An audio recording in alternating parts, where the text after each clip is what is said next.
Here comes Bosa. Here comes the quarterback, Burrow. Looking for a block, and he got it up in the front by Hopkins into the end zone. Touchdown!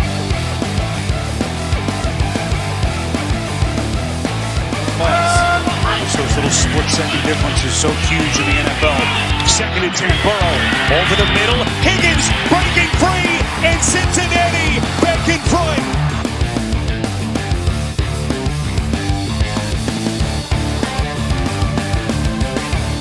Rivers off play action. That one's going to be intercepted, picked off by Jesse Bates.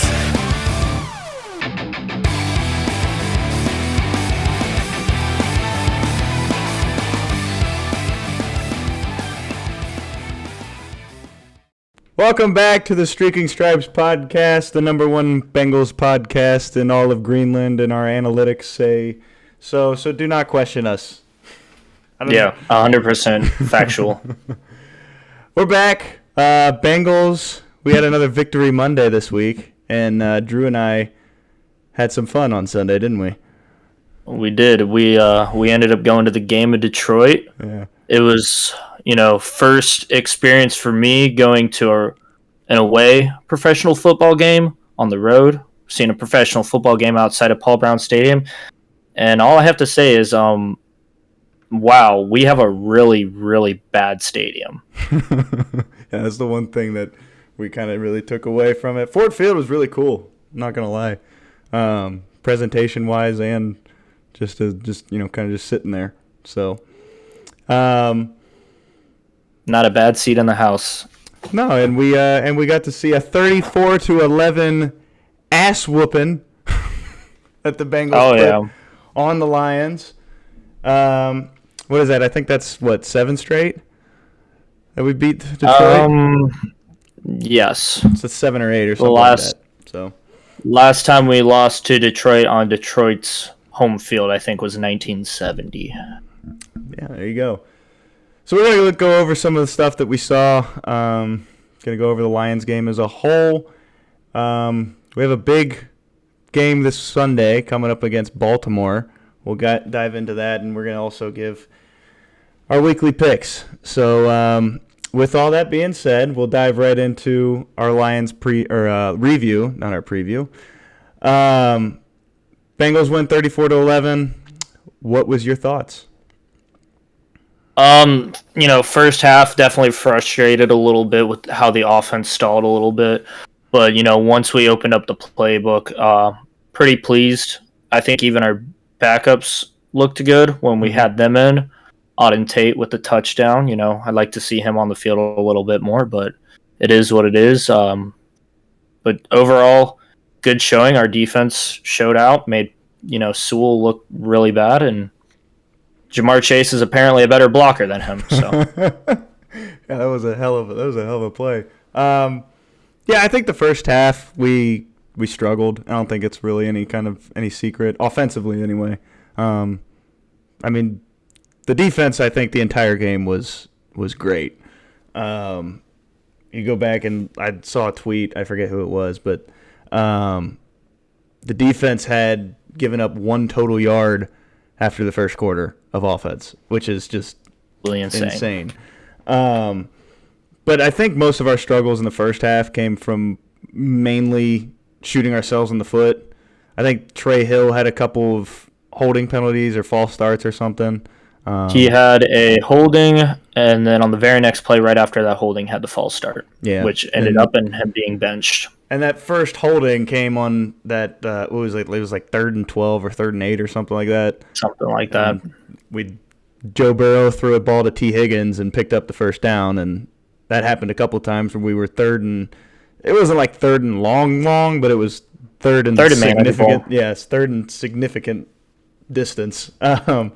And then we just kind of shot ourselves in the foot, and we ended up punting. And I really think that that's kind of really the only reason we didn't get out to a bigger lead in the first half was just self-inflicted crap. Jamar Chase had a ball, the interception. It was a little high, I guess you could say, but I'm going to credit that more on Burrow than Jamar Chase. That was too high of a ball, but my whole thing was it hit him. It hit his hands, And Yeah. it's just my my rule of thumb, I guess, is if it hits you in the hands and you're a receiver, you got to come down with it or at least have it hit the ground or something. But Yeah, that's the former quarterback, yeah, coming out in you. The former wide receiver in me is saying, "Don't throw the ball over my head, where I'm gonna get killed by a middle linebacker." Yeah, Dumbass. fair enough. But other than that, I don't really think that there was. Joe Burrow did miss a couple more throws. I think he had like a slant or an in route to Boyd on 3rd and 4 or something closer to halftime, and he threw it like 3 yards to the left of Boyd and in the dirt. So Yeah. he definitely struggled. He didn't really have a game that I thought as a whole. He did better in the second half, but as a whole, he didn't really do what I would expect Joe Burrow to do against a defense, I should say, of Detroit's caliber. And we gave a lot of respect to Detroit last week, but the fact of the matter is their secondary is very depleted, and Their whole team's depleted. Yeah, I would expect Joe Burrow to do better than what he did, but overall he was good enough. I think that Detroit kind of had that same game plan as we had against Pittsburgh, where they just weren't going to let anything beat them over the top, and they just kept everything in front of them. So there wasn't really a whole ton of explosive plays. There was one in the second half and one right before halftime, but it was kind of just bland football from Joe Burrow, just because he took what the defense gave him, which is good in my opinion.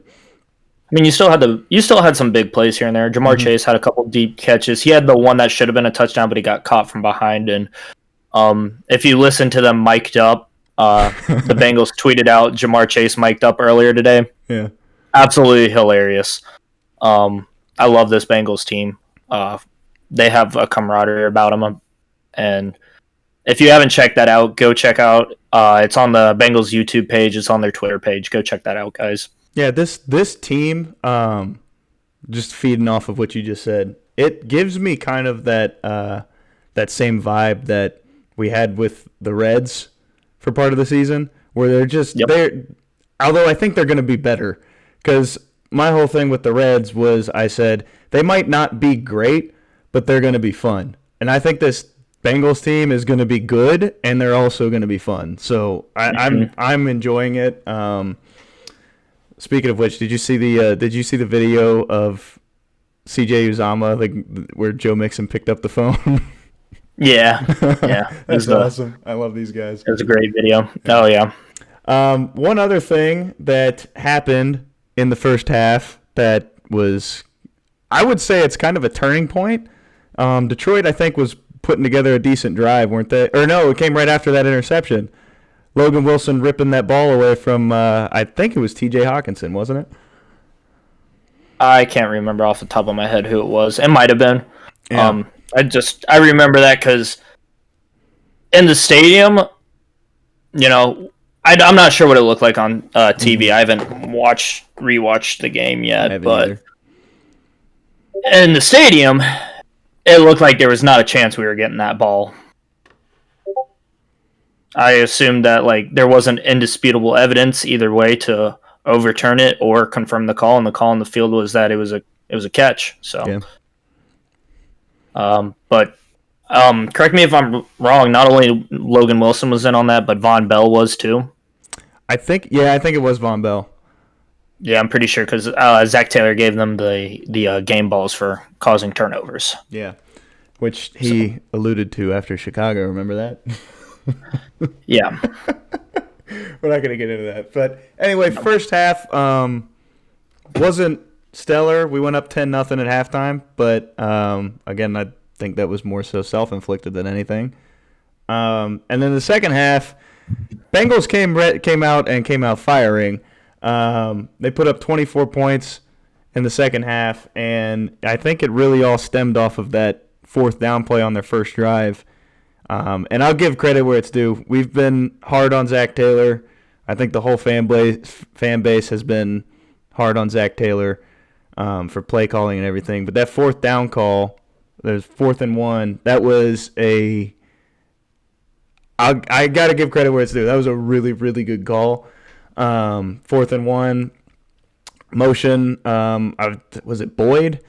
I think they motioned somebody over to the other side and then had a naked boot and dumped it off, and Burrow dumped it off to Mixon coming out of the backfield, and that would be where Jamar Chase proved that he is a better blocker than Penei Sewell. So, Mixon just insane, absolutely insane effort by Chase on that, because he was 20 yards, away from the ball, 20 yards away from the ball, and busted his ass to get to the spot and make the block. And that's something I love about this team. There's no egos on this team.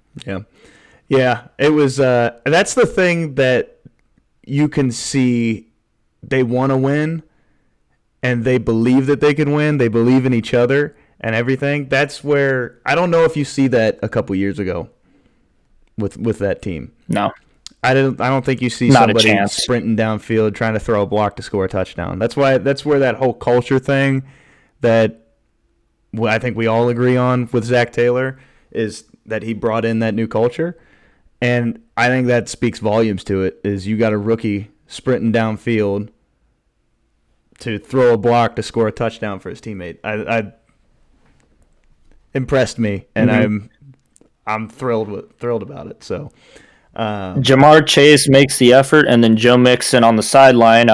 Again, go and check that mic'd up video. But Joe Mixon, went up to Jamar Chase after that, and he said, that wasn't my touchdown. That was your touchdown for that block. And so it's not just the fact that he had that effort, but there's the fact that Mixon even acknowledged that effort and says, this wasn't my touchdown. This is your touchdown. It's just showing to me that nobody cares about personal numbers. I mean, yeah, Jamar Chase wants to break every rookie record, but at the end of the day, that's going to help us win, So yeah, it shows how selfless this team is. Nobody cares about their stats. They just want to win football games. That's what Cincinnati needs. Yeah. The other thing that I'll mention real quick, more motion. I think we opened the playbook up a little bit, like we were talking about last week. More motion, more dynamic. Like there was more dynamic feel to the play calling, especially in the second half. So, Zach Taylor, thanks for listening, bud. Taking our advice and everything. So I was excited about that. Makes me more excited to see what we got this week. Going up against the Ravens defense, that's definitely you're gonna need to be. Oof. Yeah, you're gonna need to have some special looks in order to put together a good game plan this week. So, going back to Detroit last week though, defense. I have a little note here. After the third quarter, Detroit had 95 total yards of offense. So yeah, they gave up 1 yard of total offense after the first quarter, and you have 95. You give them 94 yards the rest of up until the fourth quarter. So insane. Yeah, defense was for real, and I mean we've raved about the defense all year, so it's nothing new at this point. So nope. I do want to talk about Chris Evans, though. He's a bad man. He scored a touchdown. I thought he was going to break. He had another one. I think he flared out of the backfield in the fourth quarter, and I thought he was like one guy away, and I was like, oh.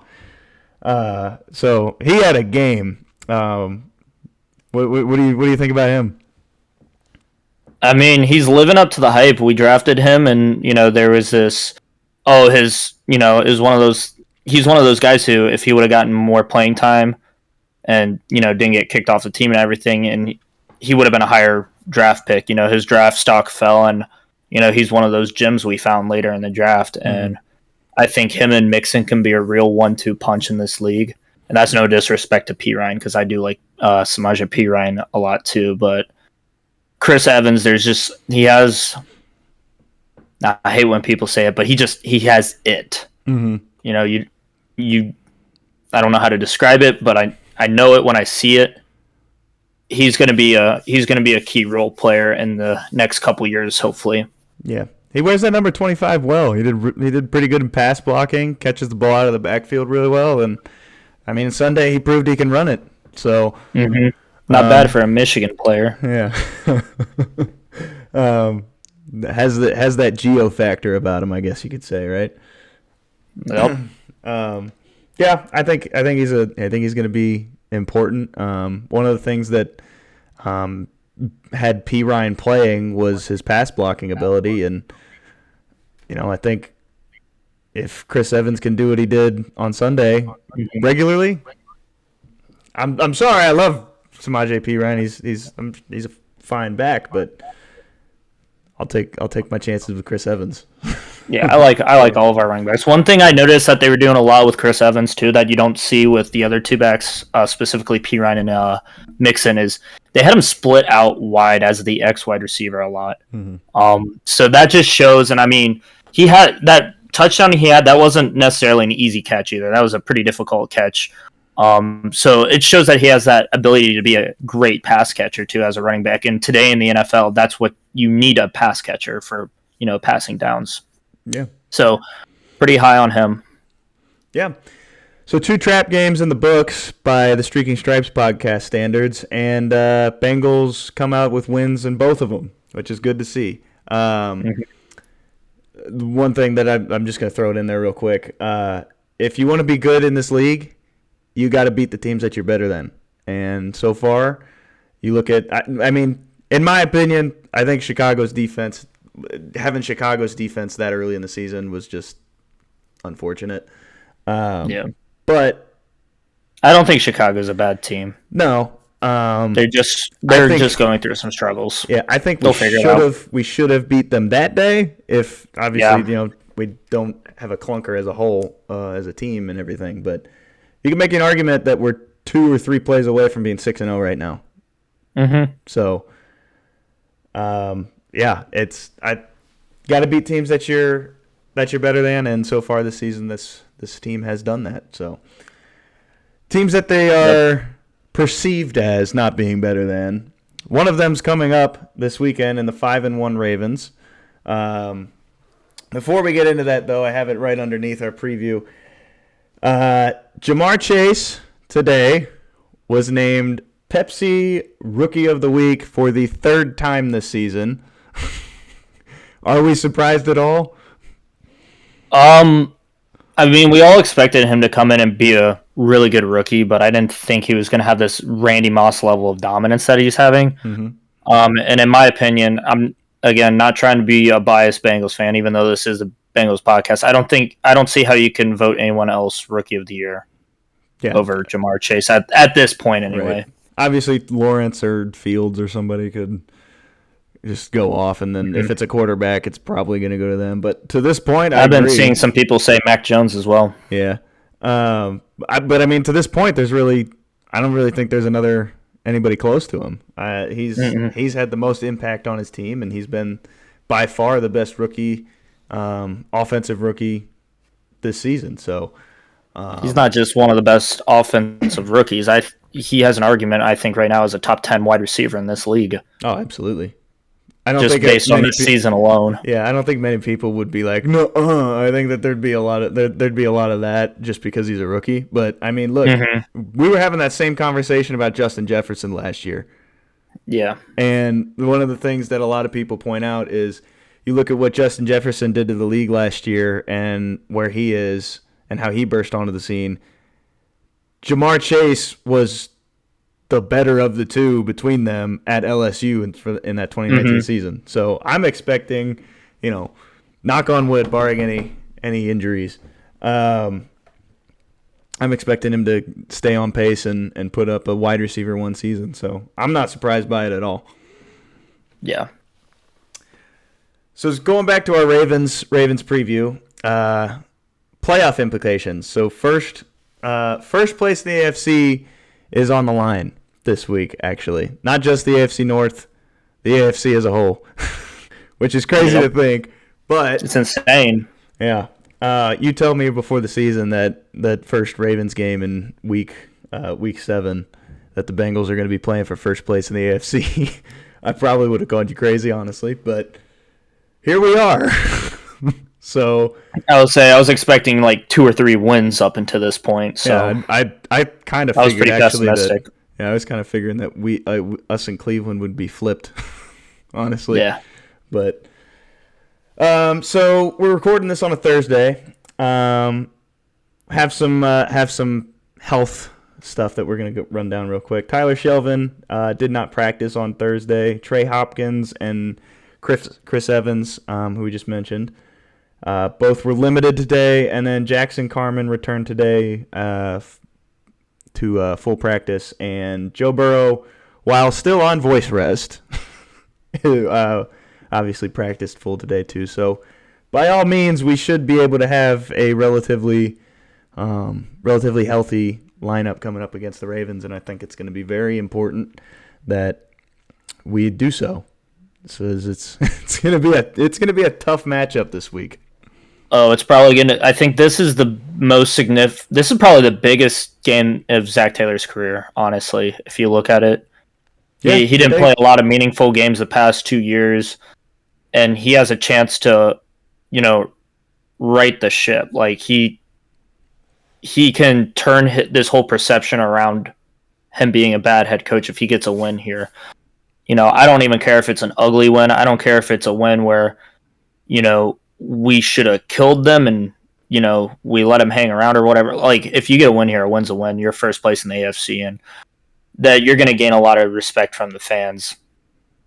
Yeah, absolutely. It's crazy to think about because it's like 3 of the last 4 weeks, it seems like we've been saying, well, this is the biggest game that the Bengals have had in a long time. You had the Jacksonville game on Thursday night, then you follow it up with Green Bay, and then you have that trap game that people were talking about as a trap game against the Lions last week, and now you got Baltimore. So it's I think a lot of people are looking at the Bengals and realizing that they're no slouch, and everybody kind of overlooked us this year, including myself to an extent. I'm not gonna keep myself out of the conversation. I did not expect this at all. So, but as far as Zach Taylor, I think if you win this game, this would be we talked about key wins early in the season with Pittsburgh and Green Bay and Jacksonville and all those, but this would probably be his best win of his career if we're able to pull it off on Sunday, and I think we will. I think we have a really good shot at winning. Honestly, Baltimore likes to blitz a lot, and Joe Burrow against the blitz is one of the best quarterbacks in the league this year. So he's got like a 104 quarterback rating or something like that against the blitz. So absolutely insane. Yeah. So on paper, it sets up to be a pretty good game. Baltimore averaging 28.3 points a game. They're 7th in the league. Obviously, I don't know if we've lived up. I don't think we score that many. But we're up there. We're 11th. They're 3rd in the league in total yards. But defensively, I was looking at our rankings. On paper, very close. Yeah. In like between our 2 league rankings, I was looking at it, and defensively, we actually have a better defense than Baltimore does so far. Mm-hmm. So, and I was actually very surprised to see that they're 25th in defensive passing yards given up, which, again, if they're going to try to blitz and apply pressure, because they're very good at having special looks and disguising blitzes and everything and applying pressure outside of just rushing 3 or 4. They're really good at it. I think that's why I think Tyler Boyd and Joe Burrow are going to hook up a bunch this week, and I don't know. Maybe I'm being super optimistic, but I don't know. I guess I just got a good feeling about this week, I guess. I don't know. My key for the game isn't necessarily on the offensive side of the ball. We're going to do what we're going to do on that aspect, as long as we show up to play that day. But looking at it, I think my biggest key to the game is how are you going to stop Lamar Jackson? Because nobody's figured it out yet this year. And if you want to be in that conversation as the elite defenses, you have to stop elite quarterbacks. At least slow them down a little bit. And if you look at the offenses we played, they haven't necessarily been great. Who's the best quarterback we went against? Kirk Cousins. So we haven't had a test like this on the defensive side of the ball this year, and I think this is where you need your Jesse Bateses, your Cheetos, Hendrickson. Everyone's got to step up. Everyone's got to get the job done. I think this week they have more pressure on them than they've had this entire season to stop. How do you stop Lamar Jackson? He's playing absolutely insane this year. MVP candidate. How do you stop him? So that's my big key to the game. Yeah. Logan Wilson. There's been a lot of stuff going about what Logan Wilson said after the game last week, which I think is just garbage. But he even got on Twitter and clarified his comments as well. So yeah, I don't know.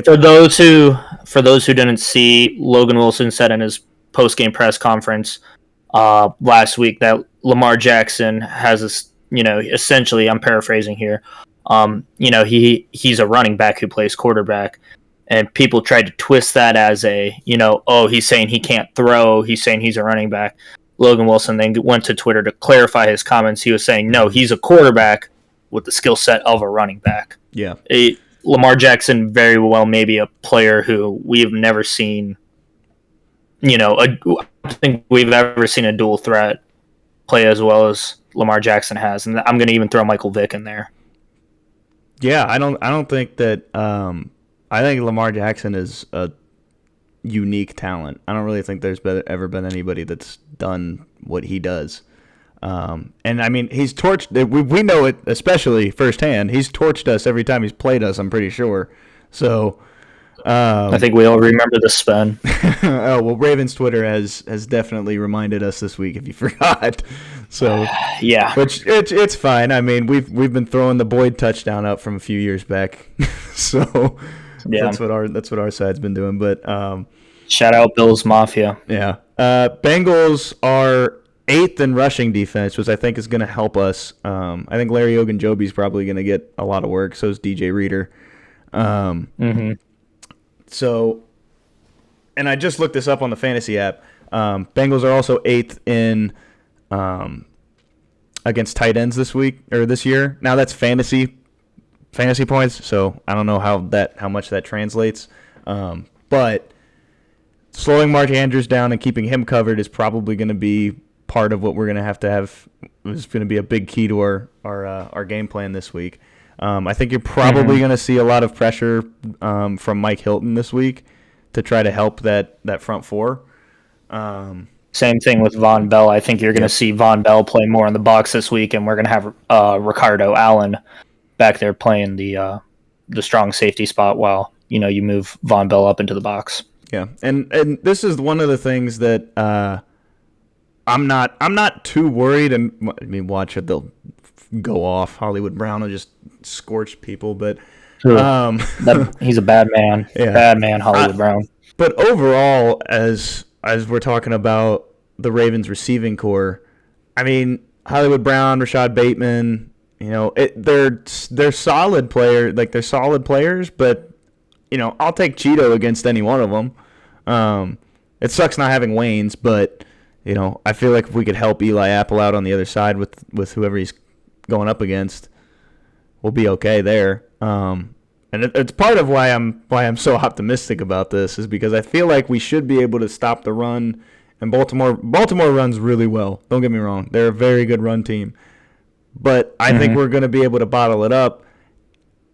Like I said it a couple weeks ago, I think we built this defense to stop Baltimore and Cleveland. I don't think we built it to compete with anybody outside of our division. I think we built it to win the AFC North. So, yeah, I'm very very very high on this week. Optimistic, unusually. So, and then I guess my only two keys are stopping the run, slowing, like you said, slowing down Lamar Jackson, and Joe Burrow against the blitz. He's been great, and he's got to continue to be great. So it'll be fun. It'll be a fun game on Sunday. We're definitely gonna have an intriguing game to talk about next week. So, and the thing about this game too is you're gonna have all eyes in the NFL are on this game right now, because if you look at the rest of the schedule, I don't think there's a single matchup where two winning teams are playing each other. I could be wrong about that. But just going from the top of my head, it's a battle for the AFC title right now, for at least first place in the AFC. So yeah, it'll for sure be a good one. The only other game I can think of that people are going to be weighing in on is Jared Goff revenge game against Los Angeles. I think some people will probably be checking out the Kansas City Tennessee game, but I mean, if that's in the same window as us, so if you're talking about which game is going to get more attention, honestly, it's probably going to be us. I think our game is way more intriguing than struggling Pat Mahomes and handoff boy Ryan Tannehill. So yeah, I think whatever happens, just all I ask, even if we lose this game, just make it a competitive game. Don't roll over for the Ratbirds. Not again. Yeah, I think it will. I think it'll be a competitive game. I think this is not a team. This is the thing that the last couple years, I don't really know if I would say that we just laid down for them last year. I think we tried to fight. We just didn't have been significantly better. Yeah, but there's just more snarl to this team. There's more of a I don't want to say fight, but there is more of a fight in them. There's a chip on their shoulder. Yeah, you see it every week. So I think it's going to be a great game. I think it is, and we'll get into our picks coming up here. But I'm very optimistic. So I just hope that how back in high school you play that one team where you just have throughout the week of practice and that intense focus that you want to have any other normal week. I think that our guys are going to have that kind of level of focus in practice this week. Absolutely. And Joe Burrow, that's the other thing is the guy that's leading this locker room, he's made for these kind of games, man. He is made for prime time. He is made for big stages. And I love Andy Dalton, but having him quarterback us for however long, 8 years, 9 years, something like that? Yeah. I don't really know if he was necessarily made for it. Joe Burrow thrives in it.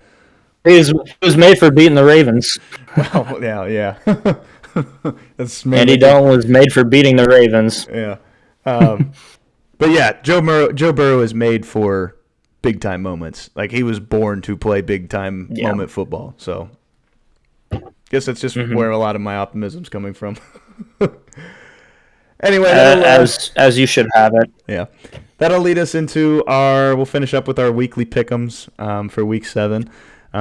Thursday night, we are recording this on a Thursday, so this is happening, I think, in like 3 hours. So I'll be at I'll be at a hockey game, but I'll definitely be checking in. We got Denver at Cleveland. Cleveland is mangled with injuries. I have Denver, actually. I still actually like Cleveland in this. I can't really explain why I like Cleveland in this, because on paper it doesn't make sense to pick Cleveland here.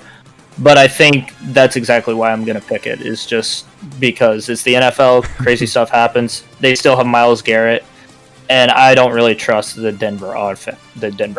You don't trust Teddy Two Gloves, man? Come on. Not if Myles Garrett's going to freaking destroy him every play. Yeah, I mean it's a 1-point spread, so it's like it's basically a pick 'em, and I'm just going with. I mean, truthfully, it's a good thing Browns fans don't listen to us. I don't think there's as large of a gap between Baker and Case Keenum as people think there is. I would tend to agree, but All right. So moving on. Next up, we got Washington at Green Bay. I got the Packers. Was that Deshaun Watson trade finalized yet, or no? I'm not. I don't believe so, but because aren't they sending Tua to Washington in that? Yeah, but there's no way Tua plays. Yeah, this that's what I figured. week. So, but regardless, I don't really think it matters who's playing I quarterback. hope not, because I picked up Heineke in my other league for fantasy. Well, Jack's on his bye week. I don't think it matters to me who plays quarterback for Washington. I'm going with Aaron Rodgers and the Packers. So yeah, Green Bay big.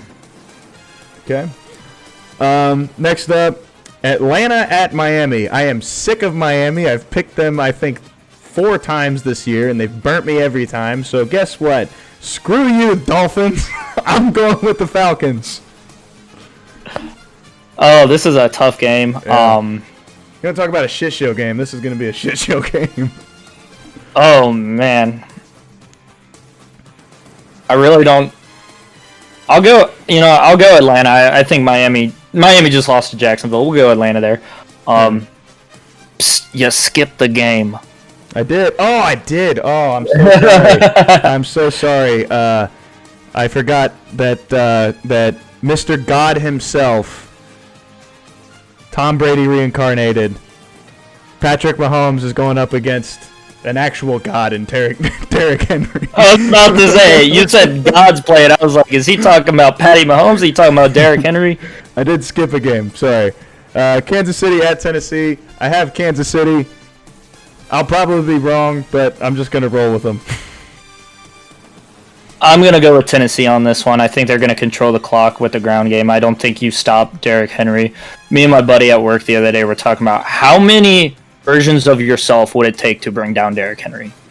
I think I came to the conclusion that it would take at least 11 of me to take him down. I was probably going to say 10. Dude, I gotta say, he's an actual guy. You got some more size on me.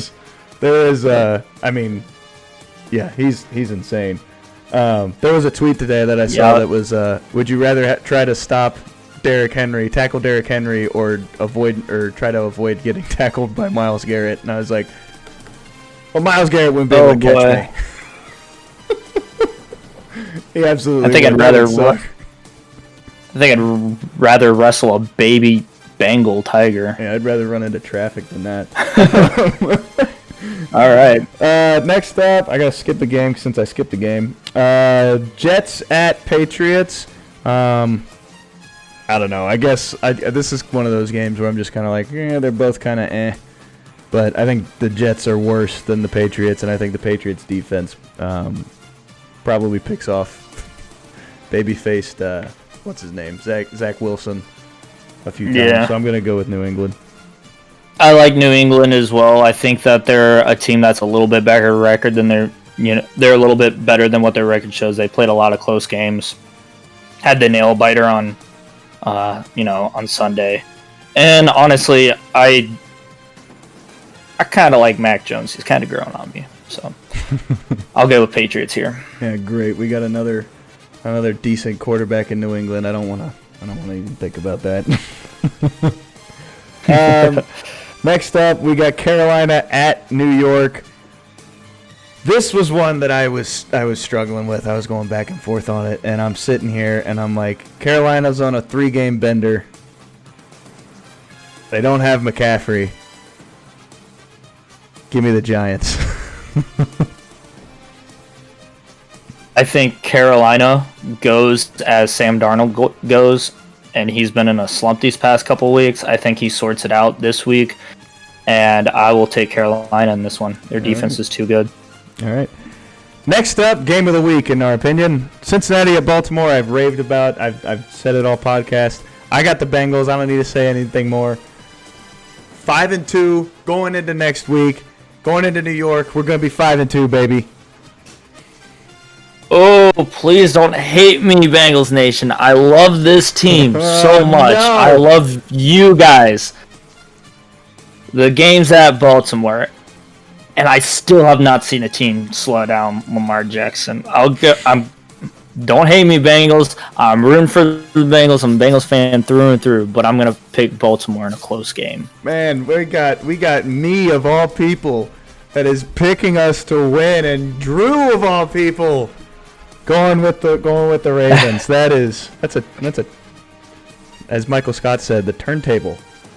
Right. So for people that don't really know me and Jake, every single year we talk Bengals football, and that's the whole reason we started this podcast, is just so we can talk football. And I'm notoriously way too optimistic, and he's been notoriously pessimistic. And I guess this year we're just reversed. So. At least this week, we just flipped roles. So again, I'm not trying to be pessimistic at all. Actually, I like our chances against Baltimore more so than I did at the beginning of the year. I just think that Baltimore goes as Lamar Jackson goes, and you're not gonna. I have a hard time thinking that we're gonna slow him down. He's an MVP candidate. I can see but why. Prove me wrong. I hope they prove me wrong. I will gladly take the L on my record here to get a W for the Bengals. Right, by the way, I picked us to lose this game in preseason. The Bengals have shown me what they're made of. Enough for me to believe in them. Don't let me down, Bengals. Okay, extend Jesse Bates, Mike Hilton. Yes, please. Next up, we got Philly at Vegas. I just don't believe in Philly. I just don't. I'm going with the Raiders. I don't know. I'm just not impressed with Philadelphia, I guess. I don't know. Mm-hmm. I'm going to keep it sweet and short. Raiders. All right. Now we got the Detroit Rams game. This is going to be a bloodbath. And Rams are going to roll big. Yeah, I think this is the game that Jared Goff, the Lions decide to move on from Jared Goff coming this offseason. I got the Rams big as well. All right. Next up, Houston and Arizona. Another slaughter. Houston is not good at all, and Arizona, they are just screaming hot right now. So I'm going to go with the Cardinals. Yeah, I'm going to go Cardinals too. Justin Fields and the Bears going into Tampa Bay. I like Chicago. I think that we talked about it earlier. I think they're a good team. They're not quite Super Bowl caliber yet. I got Brady and the Bucks. Mhm. Yeah, I'll take Tampa Bay as well, but I think it's going to be a close game. I think the difference is going to be, unfortunately, Tom Brady, as it is in a lot of their games. I will take it for fantasy points.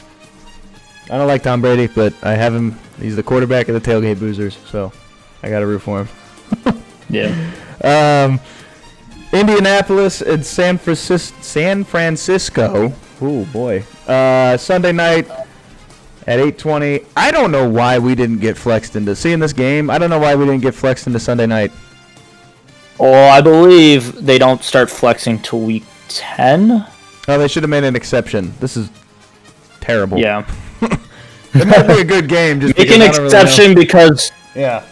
Make the exception because we're biased Bengals fans and we want to play on Sunday night. I'm going to complain about and mainly the so it media. won't interfere with my softball team. I'm going to complain about the media whenever they don't give me something that I want, dang it. Okay? Anyway, Yeah. I got San Francisco. I think it'll probably be a good game. Indy's looked better the last couple weeks, but I don't know. I think the defense probably makes a difference. Okay, so as of right now, I believe Garoppolo is questionable. Mm-hmm. Last I checked, he's questionable. I'm going to take the 49ers if Garoppolo plays, but if he ends up not playing, I'll probably be wrong, and it'll probably be Indianapolis if Trey Lance plays, but for pick'ems, I'll go San Francisco. All right. Then Monday night, New Orleans at Seattle. Seattle coming off an overtime loss last Sunday in Pittsburgh. Yeah. I didn't really Sunday keep night. up. I didn't really keep up with what New Orleans did last week, but yeah, 8-W, baby. I got New Orleans. Yeah, I have New Orleans. Not only do I have New Orleans, I have them big. Big, big, big, big. All right. All right. That's going to wrap us up. Obviously, as you guys saw, we don't have Bryce on. He had some personal stuff that he had to take care of today. So he might be on in the next one. I don't know. He's kind of turned into a guest at this point. So it's fine. It's whatever. That's going to do it for us today on episode 5 of the Streaking Stripes podcast. You guys can go follow us on Twitter at Streaking Stripes. It's Streaking Stripes without the G. Follow us on there. Turn on notifications. We tweet out every episode that we manage to put together because it's work getting these guys to get on here with me. I'm not going to lie. We're on opposite schedules, so yeah, it's fine. If you're on YouTube, hit the subscribe button, click the bell. You'll never miss a podcast whenever we upload. Follow us on Apple Podcasts and Spotify, and that'll about do it. You got anything else, Drew? Houday, go Bengals, Lamar Jackson, please don't torch us. All right, thank you guys so much for listening. Thank you guys so much for watching. Have a good one, and as always, Houday.